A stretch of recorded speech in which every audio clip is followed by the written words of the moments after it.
আসসালামু আলাইকুম সুপ্রিয় দর্শক, এতক্ষণ যাবত আমি আপনাদেরকে যেটা দেখালাম সেটা হচ্ছে আমরা কিন্তু নওগাঁর সেই মাজারে, ঐতিহ্যবাহী মাজারে প্রবেশ করেছি এবং এখানে এসে একটা জিনিস দেখতে পারলাম।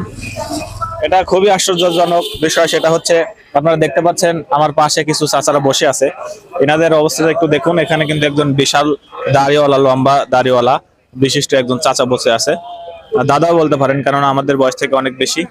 চলুন তার সাথে একটু কথা বলি। আসসালামু আলাইকুম। কাকার বাড়ি কোথায়? আমার বাড়ি অষ্টমনীষা, রূপসী, ভাঙ্গুরা থানা। অষ্টমনীষা, রূপসী, ভাঙ্গুরা থানা। এখানে মানে আপনার দাড়ি তো দেখছি মাশাআল্লাহ অনেক লম্বা। এই দাড়ির পিছনে আপনাকে কি পরিমাণ মেহনত করতে হয়েছে যদি আমাদেরকে একটু নসিহত করেন।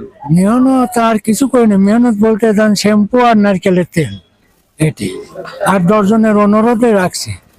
এটা এই দাড়ির বয়স কতদিন, যে যখন পর্যন্ত আপনি দাড়িতে কাটেন নাই বা কিসি লাগান নাই, এরকম কতদিন?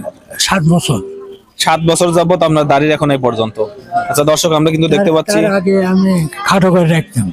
এর আগে খাটো করে রাখতেন, আর এখন বর্তমানে দাড়িটা আপনি ছেড়ে দিচ্ছেন। আর লম্বায় দেখতে পাচ্ছেন দর্শক আপনারা প্রায় 3 ফিটের মতো, মানে 3 ফিট লম্বা হবে আর কি।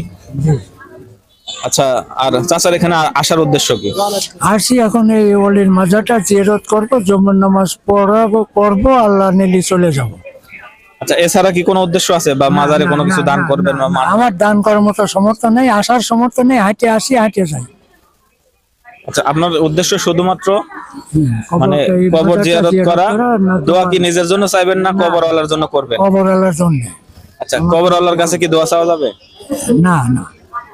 আচ্ছা, চাচা কিন্তু বিষয়টা জানে, কেননা আপনারা জানেন যে কবরওয়ালার কাছে কোনো কিছু চাওয়া বা তার কাছে কোনো সাহায্য চাওয়া এটা কিন্তু সম্পূর্ণ শিরক। আর এই শিরকের গুনাহ কিন্তু আল্লাহ তওবা ছাড়া মাফ করেন না, এবং মাফ করবে কিনা আল্লাহ ছাড়া কেউ জানে না। সবার জন্য। হ্যাঁ, আর হচ্ছে চাচা যেহেতু কবরওয়ালার জন্য দোয়া করতে এসেছে, যেহেতু তিনি একজন ভালো মানুষ ছিলেন, আর ভালো মানুষ হওয়ার কারণে কিন্তু চাচা আসছে, তার কবর জিয়ারত করবে এবং তার জন্য দোয়া করবে আল্লাহ যেন তাকে তার কর্ম অনুযায়ী প্রতিফল দান করেন।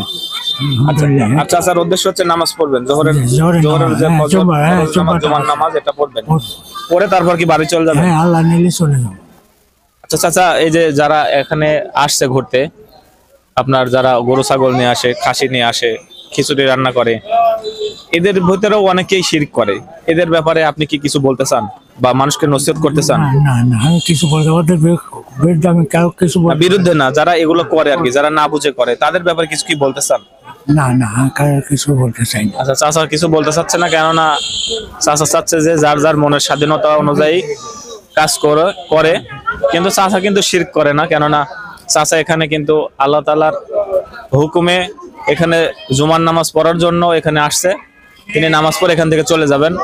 তার সাথে কিন্তু কোনো শিরকের অংশ আমরা এখনো খুঁজে পাইনি। চলুন আমরা অন্যত্র চলে গিয়ে অন্য কারোর সাথে কথা বলি।